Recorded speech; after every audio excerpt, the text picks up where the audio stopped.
যারা আমাদেরকে আজিম জায়গা করে দিয়েছেন, যাদের মাধ্যমে উম্মতের এই পরমদির যুগে আমার নবীর দেওয়া যে আধ্যাত্মিকতা, যেটার কানেকশনের কারণে মানুষের কল্প বাতেন নরম হয়, চোখ ভিজে উঠে, সেই ধরনের একটা জায়গা যেখানে আমার নবীর শান ও মানের বর্ণনা হয়, আমার নবীর সুন্নতের বর্ণনা হয়, যেখানে আসহাবে রসুল এবং আলে রসুল দুইজনের তাজিম, অনুকরণ, অনুসরণের উচ্চারণ হয়, যেখানে তরুণ প্রজন্মের অন্তরে আমার নবীর ইশক মহব্বতের কথা বলে তারুণ্যের অন্তরে ঈমানের জোয়ার তোলা হয়, যেখানে জুমার নামাজের পরে আউলিয়ায়ে কেরাম বুজুর্গানে দ্বীন কর্তৃক দেওয়া সময়ের ডিমান্ড অনুযায়ী ম্যাটেরিয়াল এই সোসাইটিতে যখন সামগ্রিক বর্ষণে, সামাজিক বর্ষণ, রাজনৈতিক বর্ষণ, অশ্লীলতার বর্ষণ, বিভিন্ন ক্রিমিনাল অ্যান্টি সোশ্যাল বিহেভিয়ার, অসামাজিক কার্যকলাপের বর্ষণ যখন আমাদের তরুণ প্রজন্মের অন্তরকে কলুষিত করছে, কঠিন করছে, সেই সময়ে ওলি বুজুর্গদের দেওয়া জুমার নামাজের পরে ইয়া নবী সালাম আলাইকার যে ধ্বনি, যেটা তরুণ প্রজন্মের অন্তরকে ইশক মহব্বতের ঘামে থামিয়ে তুলে, এই ধরনের একটা জায়গা আমাদের জন্য যারা করে দিয়েছেন, তাদের দরবারে আল্লাহর জন্য আল্লাহর দরবারে দোয়া করব, মাওলাই করিম তাদেরকে যেন ইহকাল এবং পরকালে আহসানুল জাযা এবং নিয়ামুল বদল দান করেন। যারা অনলাইনের মাধ্যমে আমাদের সাথে যুক্ত হয়েছেন, আমরা সকলের প্রতি, বিশেষ করে দূর দূরান্ত থেকে আগত সমস্ত মুসল্লিয়ানে কেরাম, সকলের প্রতি আন্তরিক মুবারকবাদ, ধন্যবাদ, সশ্রদ্ধ সালাম জ্ঞাপন করছি। আসসালামু আলাইকুম ওয়া রাহমাতুল্লাহি তাআলা ওয়া বারাকাতুহু। আমি প্রথমে দূর দূরান্তের ভাইদের কাছে ক্ষমা চেয়ে নিচ্ছি, অসংখ্য মানুষকে আজকে আসতে নিষেধ করেছি, যেহেতু আপনারা জানেন আবহাওয়া অনেক খারাপ, আপনারা দূর দূরান্ত থেকে আসবেন, কিভাবে ফেরত যাবেন এটা নিয়ে আমাকে অনেক টেনশনে থাকতে হবে। ওই লোড নেওয়ার মতো শারীরিক সক্ষমতা এখন নাই, সেই কারণে চিন্তা করেছি লোকাল লোকগুলো আসুক। আপনারা যারা দূর দূরান্ত থেকে আসতে চেয়েছেন, আমি প্রথমে আপনাদের কাছ থেকে ক্ষমা চেয়ে নিচ্ছি, অ্যাপোলজি করছি, শুধুমাত্র আবহাওয়ার কারণে আপনাদেরকে আসতে নিষেধ করেছি। যাই হোক, সম্মানিত উপস্থিতি, সময়ের সংক্ষিপ্ততার দিকে তাকিয়ে আমরা কথাটা এখান থেকে শুরু করি। আমরা সবাই শুনি, জানি যে জীবন একটা সফরের নাম। কিসের নাম? সফর। যদিও এই প্রজন্মের কাছে এসে জীবন আর সফর নাই, এটা একটা রেস হয়ে গেছে। রেস, সফর যখন হয়, সফর কখনো আমি কেন্দ্রিক হয় না, সফর আমরা কেন্দ্রিক হয়। সফর যখন হয়, সেই সফরের মধ্যে একটা গাইড থাকে, আপনার হাতে একটা ম্যাপ লাগবে, ম্যাপ নেভিগেট করার জন্য। ম্যাপও নেভিগেশনও আছে, সাথে একজন গাইডও দরকার।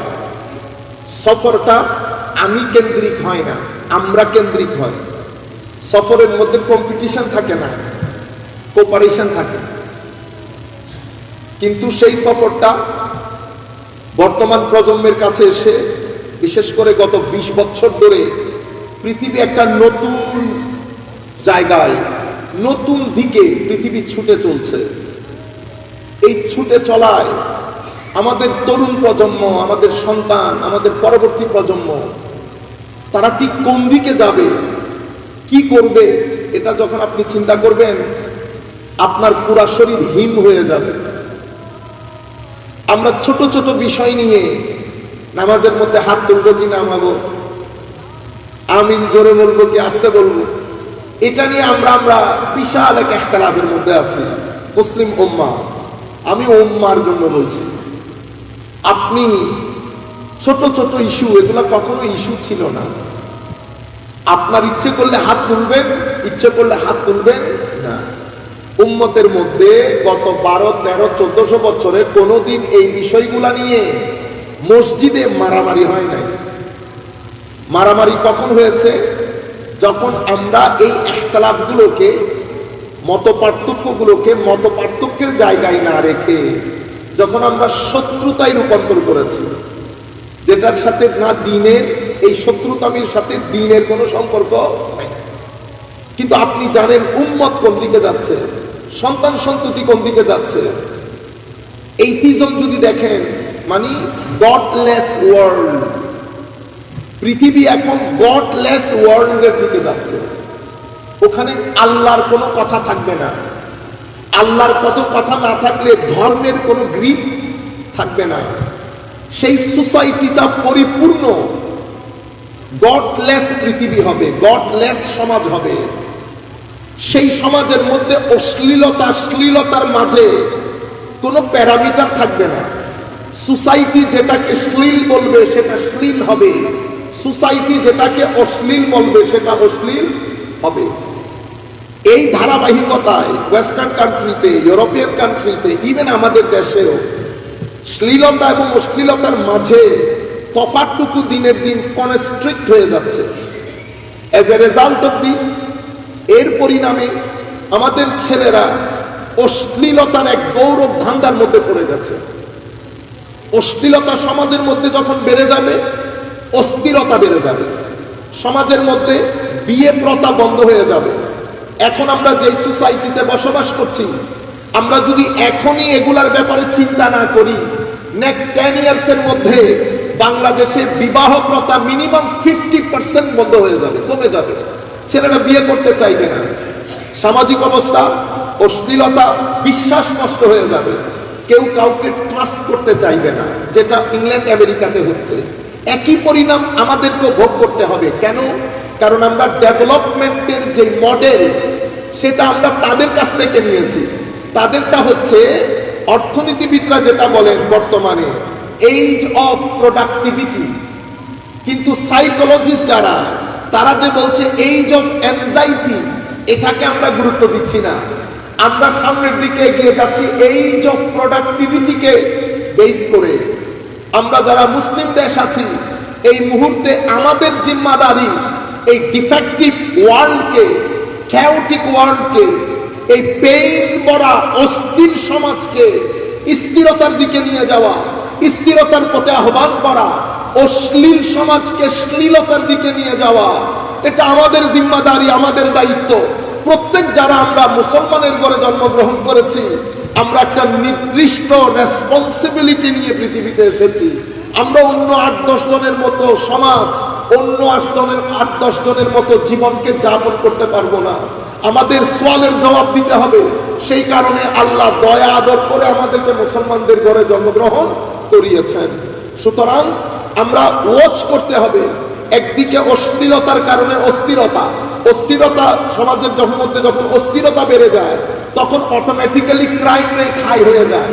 আপনি ক্রাইমকে যদি বাংলাদেশে 10 লাখ পুলিশও দেন, আপনি ক্রাইম রেটকে মিনিমাম সহনীয় পর্যায়ে নিয়ে আসতে পারবেন না। কেন? কারণ ক্রাইম বিভিন্ন জিনিসের সাথে কানেক্টেড।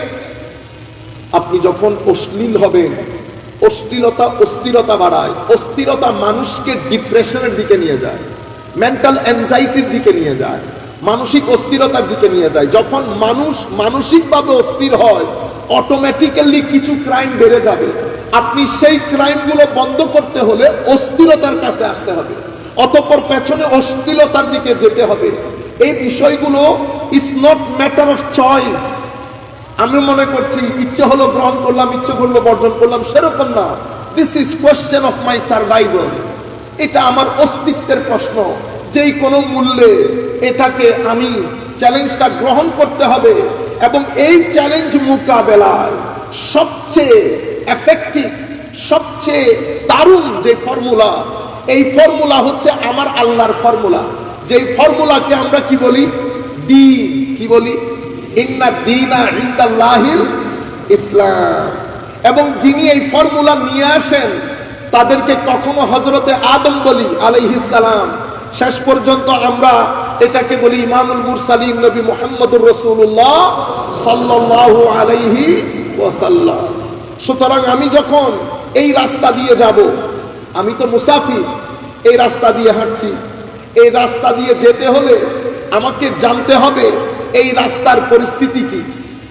আমার ডেস্টিনেশন কি, আমার নেভিগেশন কই, আমার গাইড কই। আপনারা যখন দূরে কোথাও সফরে যান, নেভিগেশন ছাড়া যাওয়া যায় না। আবার যখন গাইডেরও প্রয়োজন হয়, যেখানে আপনারা যান গাইড থাকে, নেভিগেশন থাকে। আপনি যখন এই রাস্তা দিয়ে যাচ্ছেন, জীবন সফর, এই জীবন সফর এটা একটা গভীর জঙ্গল। এই জঙ্গলের মধ্যে কয় ধরনের মোকাবেলা আপনাকে করতে হচ্ছে। শয়তানকে যখন আল্লাহ বের করে দিচ্ছেন, সে আল্লাহকে কি বলেছিল জানেন? সে বলেছিল আনজিরিনি ইলা ইয়াউমি ইউবাসুন, কিয়ামত পর্যন্ত আল্লাহ তুমি আমাকে বেঁচে থাকার একটা সক্ষমতা দাও। আমার আল্লাহ বললেন দিলাম, বা ইন্নাকা মিনাল মুনজারিন। তখন সে আল্লাহকে চ্যালেঞ্জ করে বলতেছে, আমি চ্যালেঞ্জ করছি, আমি আপনার বান্দাদেরকে যখন এই চলতেছেন আপনি এই জীবন, এই গভীর জঙ্গলের মধ্য দিয়ে যখন যাচ্ছেন, সিরাতুল মুস্তাকিম, ডেস্টিনেশন কি? ডেস্টিনেশন রেজা ইলাহি। যে রাস্তা দিয়ে হাঁটছি সেটা সিরাতুল মুস্তাকিম, যেই জঙ্গল দিয়ে হাঁটছি সেটা দুনিয়া। সেই দুনিয়ার মধ্যে আমার আল্লাহ বলছেন দুনিয়াকে সাজিয়েছি কি দিয়ে? তো ডিজায়ার দিয়ে। দুনিয়াকে সাজিয়েছি মাল ও দৌলতের লোভ দিয়ে, স্ট্যাটাসে অহংকার দিয়ে। এই হচ্ছে দুনিয়া। যুয়িনা লিন-নাসি হুব্বুশ শাহাওয়াতি মিনান নিসা ওয়াল বানিন ওয়াল কানাতিরিল মুকান্তারা। আমার ছেলে যখন 15 থেকে 25-28 বছর পর্যন্ত থাকে, তার মনে তীব্র ডিজায়ার থাকে অপোজিটের জন্য। আপনারা বুঝে নেন, অপোজিটের প্রতি, ঠিক তো? অতঃপর আপনি তাকে বিয়ে করান, বিয়ের পরে তার তীব্র আকাঙ্ক্ষা থাকে টাকা পয়সার প্রতি। টাকা পয়সা যখন পকেটে আসে তখন তার তীব্র আকাঙ্ক্ষা জন্মায়, কোন একটা রেসিডেন্সিয়াল হাউসের নির্বাচন করে একটু সেক্রেটারি হব। মানুষ স্ট্যাটাস চায়। তাইলে তিনটা জিনিস দুনিয়া, যুয়িনা লিন-নাসি হুব্বুশ শাহাওয়াতি মিনান নিসা ওয়াল বানিন ওয়াল কানাতিরিল মুকান্তারা মিনাজ যাহাবি ওয়াল ফিদ্দা ইলা আখিরিল আয়া। এই হচ্ছে দুনিয়া। এই দুনিয়ার ভিতরে আপনি যাচ্ছেন, যে রাস্তা দিয়ে হাঁটতেছেন এটা সিরাতুল মুস্তাকিম, এটা ডেস্টিনেশন রেজা ইলাহি। এখন আপনি হেঁটে যাচ্ছেন, শয়তান ডানেও বসা নাই বামেও বসা নাই। সে আল্লাহকে কথা দিচ্ছে লাআকুদান্না লাহুম সিরাতাকাল মুস্তাকিম, আমি সিরাতুল মুস্তাকিমের পথের উপরে বসে থাকবো। অতঃপর তোমার বান্দাদেরকে সামনে পেছনে ডানে বামে সুম্মা লাআতিয়ান্নাহুম মিন বাইনি আইদিহিম ওয়া মিন খালফিহিম ওয়া আন আইমানিহিম ওয়া আন শামাইলিহিম ওয়া লা তাজিদু আকতারাহুম শাকিরিন। আপনি বেশিরভাগকে আপনার কৃতজ্ঞতাকারী বান্দাদের মধ্যে আপনি পাবেন না, আমি মিসগাইডেড করে দেব। মানে শয়তান বলতেছে it is going to be a multi dimensional attack. Multi dimensional, আমরা যদি এটাকে আধুনিক ভাষায় বলি তো আমরা এইভাবে বলবো সেকুলার অ্যাটাক, এইথিস্টিক অ্যাটাক। মানে যে অ্যাটাক আপনার ছেলেদেরকে, আমার ছেলেদেরকে গডলেস করবে। আরেকটা কি অ্যাটাক? আরেকটা religious attack. Religious attack, it will be in the form of religion. মানে আমার মতো ব্যক্তি, দাড়ি টুপি সবকিছু থাকবে। এটা আমার নবীর মুসলিম শরীফের হাদিস। আমার নবী বলছেন দাই বের হবে, দাই। এগুলো যখন শুনি পড়ি, ইচ্ছে করে আওয়াজ বন্ধ করে দিয়ে কোন ফার্ম হাউসে গিয়ে জব করি, অনেক ভালো। দাই বের হবে, সাতাকুনু দুআত আলা আবওয়াবে জাহান্নাম, নিজে জাহান্নামের দরজায় দাঁড়ানো। আও কামা ক্বালা নবী সাল্লাল্লাহু আলাইহি ওয়াসাল্লাম ফামান আজাবাহু কাযাফুহু ফিহা। যেই ব্যক্তি এই দায়ীর ডাকে সাড়া দেবে সেও জাহান্নামে নিক্ষিপ্ত হবে। আমার নবী বলছেন দিন ঈমান, দিন না ঈমান, আন্নাল ঈমানা লা ইয়ারিজু ইলাল মাদিনা কামা তারিজুল হাইয়াতু ইলা জুহরিহা কামা ক্বালা রাসূলুল্লাহ সাল্লাল্লাহু আলাইহি ওয়াসাল্লাম। ঈমান পুরো পৃথিবী থেকে পলায়ন করে মদিনা শরীফ চলে যাবে, যেভাবে সাপ নিজেকে বাঁচানোর জন্য দৌড়ে গর্তে ঢুকে যায়। তাইলে একটা ফর্ম হবে রিলিজিয়াস ফর্ম, সেটাতে চুল দাড়ি থাকবে, টুপি থাকবে, পাঞ্জাবি থাকবে, মানে রিলিজিয়াস অ্যাটায়ার থাকবে, যেটা হলে আমরা আপনারা আলেম বলি। এই রিলিজিয়াস ফর্মে অ্যাটাকটা হবে। এই অ্যাটাক কখনো ধর্মকে অস্বীকার করা হবে না, এই অ্যাটাকের পিছনে টাকা খরচ হয় যাতে তরুণ প্রজন্মকে কনফিউজ করা যায়। সেই জন্য বিনয়ের সাথে বলবো, উম্মতে মুসলিমা যেটাকে গ্রহণ করেছে বছরের পর বছর, পৃথিবীর বরেণ্য উলামায়ে কেরাম যেটাকে মেনে নিয়েছে, দলিল ছাড়া তো আর মেনে নেয় নাই। আপনি যদি ডিসএগ্রি করেন তো ডিসএগ্রিটা এলমি একাডেমিক ভাবে করবেন, তাহলে উম্মতের মধ্যে কনফিউশন তৈরি হবে না। আমি দুই একটা বললে আপনারা বুঝতে পারবেন। আমাদের ভাইদের মধ্যে যাদের সাথে ইংল্যান্ড আমেরিকাতে আমাদেরকে কাজ করতে হয়, তারাও মুসলমান, বিভিন্ন ফেইথের লোকজন যে করে ওই ফেইথের অনুষ্ঠানে তারাও বসে। আমাকে আমার যিনি চেয়ারম্যান উনি বলতেছেন, your Muslim brother is coming, so you'll have to wait for him. Who is he? He said he is Ahmadi Muslim. আপনারা বুঝতে পেরেছেন? তো আমাদের মধ্যে, আমাদের মসজিদে আসে, নামাজ দোয়া পড়ে, তারা আমার নবীকে মানেন, কিন্তু গোলাম আহমদ কাদিয়ানী সাহেবকেও নবী মানে। এগুলা in the form of religion. এরা দলিল যখন দেয় তখন কোরআন সুন্নাহ থেকেই দেয়। আরেকটা বিষয় হচ্ছে, আমার নবীর শানের মধ্যে রং শব্দ চয়ন, নবীর শানে শব্দ ব্যবহার করার ক্ষেত্রে সাবধান। ইত্তেহাদে উম্মত কখনো সম্ভব হবে না, অ্যাচিভড হবে না, যতক্ষণ নবীর শানে শব্দ চয়নের ক্ষেত্রে আমরা কি না হই, আমরা সতর্ক না হই।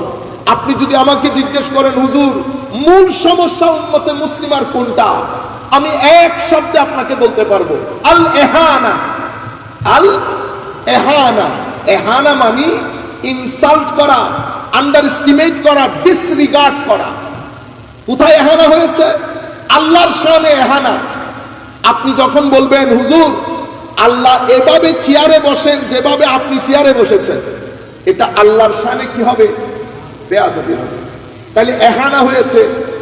অতঃপর আমার নবীর শানে এহানা, যখন নবী সাল্লাল্লাহু আলাইহি ওয়াসাল্লাম, আপনি যখন কোরআনের আল্লাহ রাব্বুল আলামিনের অ্যাড্রেস মেথোডোলজি দেখবেন, দেখবেন আমার আল্লাহ আমার নবীর স্রষ্টা হওয়া সত্ত্বেও আল্লাহ যা মন চাই বলতে পারতেন। বলেন নাই, ইয়া ইয়াহইয়া, ইয়া ঈসা, ইয়া ইব্রাহিম, মালিকুল মুলক, যা মন চাই বলবে, ফাআলুল লিমা ইউরিদ, কুল কায়নাতের খালেক ও মালিক। আমার আল্লাহর দরবারে দাঁড়িয়ে কথা বলে আবার কে?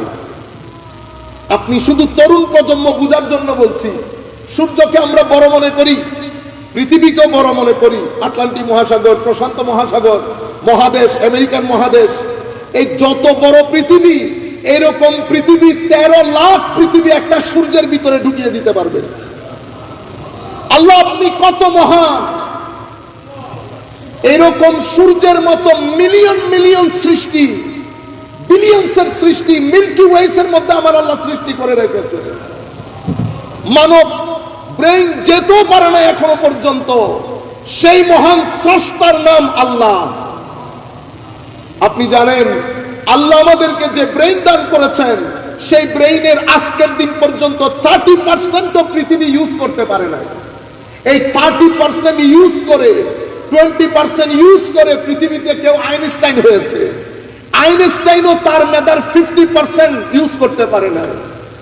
আল্লাহু আকবার, আল্লাহু আকবার। এই মহান আল্লাহ, সেই মহান আল্লাহ যিনি মুহাম্মদুর রাসূলুল্লাহ সাল্লাল্লাহু আলাইহি ওয়াসাল্লামের আল্লাহ, ডাক দেওয়ার সময় বলেছেন, ইয়া আইয়ুহান নবী,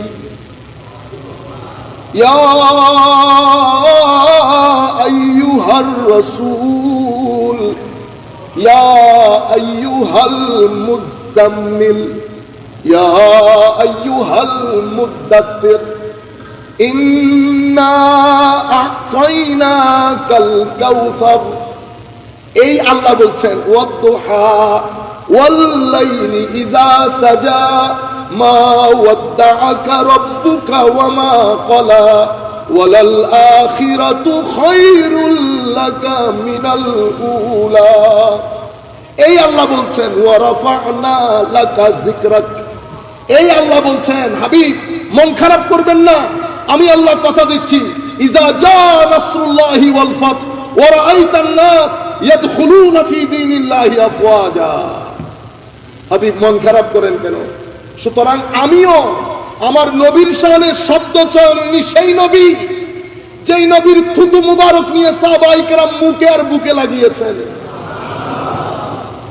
হযরত আব্দুল্লাহ ইবনে ওমর যোহরের পরে খোলা আকাশের নিচে এই গরমের মধ্যে একটা গাছের নিচে যেতেন, 10-15 মিনিট বসতেন, অতঃপর ফেরত আসতেন।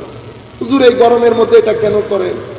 তো কেন করে আমি জানি না, আমি যাকে মহব্বত করতাম উনিও করতেন, আমি তো ওনাকে জিজ্ঞেস করি নাই উনি কেন করেন, উনি করেছেন আমিও করি। আজীব মহব্বত। আমি আপনাকে বলছি, উম্মতে মুসলিমাকে বলছি, তরুণ প্রজন্মের অন্তরে আমার নবীর মহব্বতের আগুন ধরিয়ে দেয়, তরুণ প্রজন্মের অন্তরে আমার নবীর ইশকের আগুন ধরিয়ে দেয়। আলে রাসূলের মহব্বত, আসহাবে রাসূলের মহব্বত, আউলিয়া ইকরামের মহব্বতের আগুন লাগিয়ে দেয়।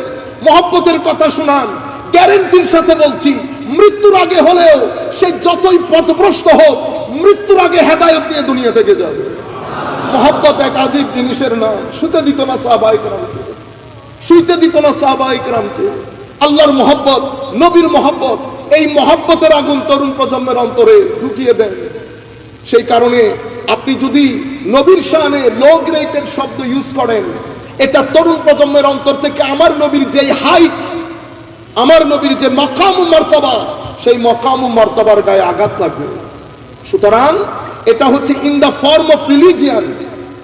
অতঃপর আর্ট এবং কালচারের নাম দিয়ে অশ্লীলতার বাজার, একেবারে আগুন পড়েছে অশ্লীলতার বাজারে, যেটা তরুণ প্রজন্মের আখলাককে বরবাদ করে দিচ্ছে। তাইলে শয়তান বলছে আমি সামনে থেকে আক্রমণ করব। আপনি যে কোনো তাফসীরের কিতাব যদি উঠান, আমি এখন যেটা বলছি ইমাম রাজির কিতাব থেকে বলছি, যে কোনো তাফসীরের কিতাব উঠান, ঘুরে ফিরে এই কথাই বলে এসেছে যে সামনের যেই আক্রমণ সেটা কিসের উপর হয়? তো সামনের আক্রমণ দ্বীনের উপরে হবে, আখিরাতের উপরে হবে। তরুণ প্রজন্মের বিশ্বাসের ভিতরে সন্দেহ ঢুকিয়ে দেওয়া হবে। কিসের মাধ্যমে? সায়েন্সের মাধ্যমে। কিসের মাধ্যমে? Secularism, modernisation. বিশেষ করে আমরা যারা নিজেদেরকে আলেম উলামা বলি, আমরা তো এখনো ছাত্র রয়ে গেছি, আমরা যারা নিজেদেরকে আলেম উলামা বলি, আমাদের জিম্মাদারি অনেক বেশি। এটা মিম্বরে রাসূল সাল্লাল্লাহু আলাইহি ওয়াসাল্লাম। আপনি যখন এখান থেকে কথা বলবেন, লাখো তরুণ আপনাদেরকে শুনতে আসে, আমাদেরকে শুনতে আসে।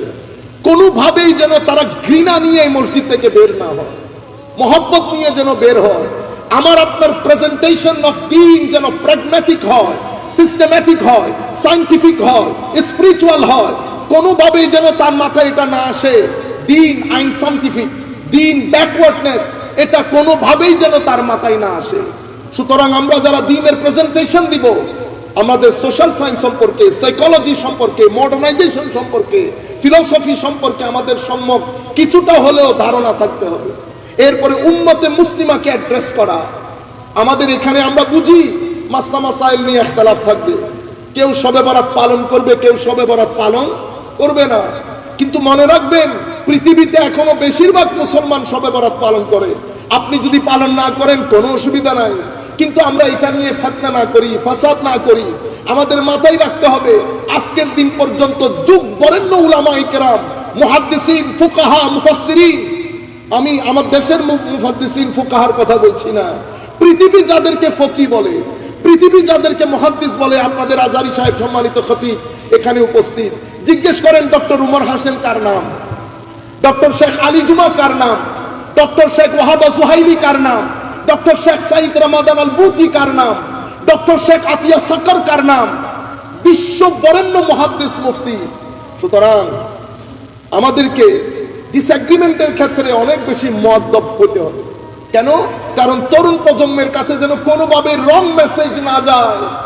আমি এখানে একটা বলবো, আরেক মসজিদে আরেকটা বলবে, আমার ছেলেরা তো ফ্রাস্ট্রেটেড হয়ে যাবে, আমার ছেলেরা তো ডিপ্রেসড হয়ে যাবে। সুতরাং আসেন কোরআনের দিকে ফেরত যায়, তরুণ প্রজন্মের প্রবলেমগুলোকে অ্যাড্রেস করি, তাদেরকে আমার নবী মুখী করি, আলে রাসূল মুখী করি, আসহাবে রাসূল মুখী করি। এবং যারা আমাদের কাছে দ্বীন প্রচার করেছেন, প্রসার করেছেন, আমার নবীর সিনার ভিতরে যেই নূরের বর্ষণ আল্লাহ করেছেন, সেই নূর যারা সাব স্টেশন হয়ে পৃথিবীর মধ্যে বন্টন করেছেন, নূরে হেদায়েত নূরে কোরআন যারা বন্টন করেছেন সেই সমস্ত আউলিয়ায়ে কেরামের নিসবত যেন আমরা ধারণ করি। এটা আজীব এক আগুনের নাম। কারণ কোরআন, আমার নবী বলেছেন, আমি কোরআন রেখে যাচ্ছি, ফিহিল হুদা ওয়ান নূর, কোরআনের মধ্যে হেদায়েত আছে, কোরআনের মধ্যে নূরও আছে। মনে রাখবেন, শুধু কোরআন পড়লে আপনি হয়তো কিছু জিনিস বুঝতে পারবেন। কোরআন সবাইকে হেদায়েত দেয় না। শুরু দিয়ে আল্লাহ বলে দিয়েছেন হুদাল্লিল। আপনি সূরা ফাতিহা পড়ছেন, ইহদিনাস সিরাতাল মুস্তাকিম, ইহদিনাস সিরাতাল মুস্তাকিম, আল্লাহ আমাকে সিরাতুল মুস্তাকিমের হেদায়েত দান করেন।